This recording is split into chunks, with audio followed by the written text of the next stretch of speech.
গোৱালপাৰাত উচ্ছেদ অভিযানৰ বাবে তৎপৰ বন বিভাগ। উচ্ছেদৰ জাননী পাই দিগবিদিক হেৰুৱাইছে গয়া ৰাইজে। নিজ হাতেৰে আপোন ঘৰখন ভঙাত ব্যস্ত গয়া ৰাইজ। এপদ এপদকৈ বয় বস্তু অন ঠাইলৈ নিয়াৰ প্ৰয়াসত সকলো। হয়, গোৱালপাৰাত উচ্ছেদ অভিযানৰ জাননী পোৱাৰ লগে লগে আতংকিত গয়া ৰাইজ। ইফালে অকল সংখ্যালঘু সম্প্ৰদায়ৰ লোকসকলক টাৰ্গেট কৰিহে উচ্ছেদ অভিযান চলাইছে নেকি বন বিভাগে এই প্ৰশ্ন উত্থাপিত হৈছে। বিধায়ক আব্দুল ৰছিদ মণ্ডলে এনেধৰণৰ গুৰুতৰ অভিযোগ উত্থাপন কৰি মন্তব্য প্ৰদান কৰাও পৰিলক্ষিত হৈছে। প্ৰশাসনক বাৰে বাৰে কোৱা হৈছে যে ৰিজাৰ্ভ ফৰেষ্ট এৰিয়াৰ মাজত আনঅথৰাইজ বহুত খেতি বাতি হৈ আছে, ৰাবাৰ প্লান্টেশ্যন আৰু কিবা কিবি প্লান্টেশ্যন হৈছে। চৰকাৰ বা প্ৰশাসনে কিন্তু সেইবিলাক উচ্ছেদ কৰা নাই। ইয়াৰে ওপৰত থকা মানুহক সংখ্যালঘু মুছলিম সম্প্ৰদায়ৰ মানুহক এই জিলাখনত ইভেকশ্যন কৰি থকা হৈছে।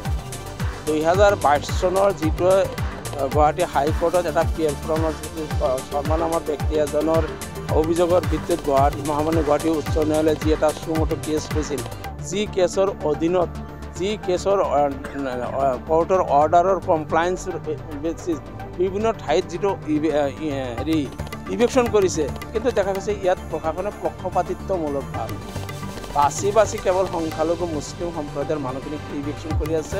বাকী মূল ফৰেষ্ট এৰিয়াৰ মাজত থকা কিছুমান অন্য জনগোষ্ঠীৰ মানুহক কিন্তু ইভেকশ্যন কৰা নাই, যিটো নেকি চৰকাৰৰ চৰকাৰৰ চৰিত্ৰই এইটো। বৰ্তমান বিজেপি চৰকাৰ কেন্দ্ৰত হওক অসমত হওক তেওঁলোকৰ চৰিত্ৰই এইটো যে বাছি কেৱল এটা সম্প্ৰদায়ৰ মানুহক অত্যাচাৰ। উল্লেখযোগ্য যে নলংগা পাহাৰতুলি আৰু খেপকাইত 144টা পৰিয়ালক উচ্ছেদৰ জাননী দিছে বন বিভাগে। নলংগা পাহাৰতুলিত প্ৰায় 60 বছৰ ধৰি বসবাস কৰি আহিছে লোকসকলে। হঠাৎ বন বিভাগৰ লোকে উচ্ছেদৰ জাননী প্ৰদান কৰাক লৈ সকলোৱে আতংকিত হৈ পৰিছে। আপোন ঘৰখন হেৰুওৱাৰ দুখত কান্দোনত ভাঙি পৰিছে মহিলাসকলে।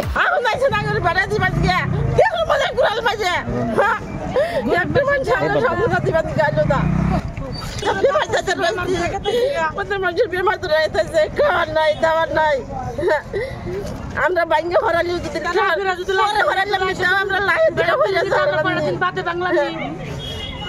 বাড়ি কোন জায়গায় আছে আপনাদের? নদী ভাঙা নাকি কোন জায়গায় আছে বাড়ি? আমরা নদী ভাঙাই তো আমরা নদী ভাঙা গেছে নদীতেও আমরা ইপিনে গোৱালপাৰাৰ পশ্চিম সমষ্টিৰ বিধায়ক আব্দুল ৰছিদ মণ্ডলে উচ্ছেদিত অঞ্চল পৰিদৰ্শন কৰি কয় যে অসম চৰকাৰে বৈষম্যমূলক উচ্ছেদ চলাইছে, ৰাজনৈতিক স্বাৰ্থত ব্যৱহাৰ কৰি আছে।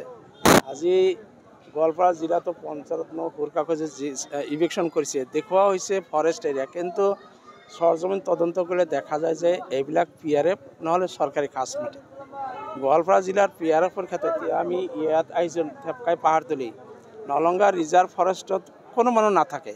যদি কিবা আছে ৰিজাৰ্ভ ফৰেষ্ট এলেকাত জনসাধাৰণক জনাই দিলে জনসাধাৰণ গুচি আহিব, কাৰণ যিহেতু ৰিজাৰ্ভ ফৰেষ্ট এৰিয়াৰ নিৰ্দিষ্ট কোনো বাউণ্ডাৰী বা কি একো চিহ্নিত নাই। ৰাইজ আপোনালোকে যদি চাই আপুনি ক'ব নোৱাৰে যে ৰিজাৰ্ভ ফৰেষ্ট এৰিয়াৰ সীমা কোনটো। কিন্তু PRFৰ ক্ষেত্ৰত মুখ্যমন্ত্ৰী ডাঙৰীয়া গোৱালপাৰা জিলা ভ্ৰমণৰ সময়ত তেখেত সৈনিক স্কুলত যেতিয়া আহিছিল তেতিয়া বা জিলা প্ৰশাসনে এইটো ভালকৈ জানে যে 1959ত যেতিয়া গোৱালপাৰা জিলা অবিভক্ত অসম, যেতিয়া মেঘালয় আৰু অসম একেলগে আছিল, গাৰো হিলছও গোৱালপাৰা ডিভিজনৰ লগত আছিল, যে সেই সময়ত এই নটিফিকেশ্যন হৈছিল।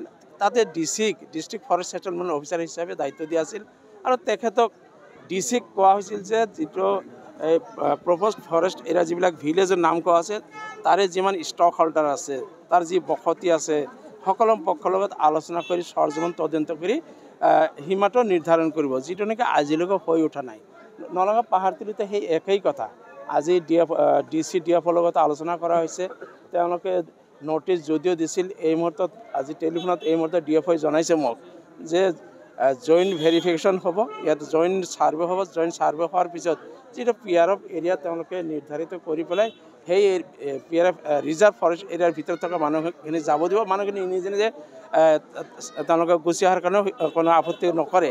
বাকী PRFৰ ক্ষেত্ৰত কোনো ধৰণৰ ইভিকশ্যন নহয় বুলি জিলা প্ৰশাসনে মোক জানিবলৈ দিছে আৰু এই কথাখিনিকে জনসাধাৰণ তাত লৈ অহা হৈছে। গোৱালপাৰাৰ পৰা ইক্ৰামুল হুছেইনৰ ৰিপৰ্ট DA 365।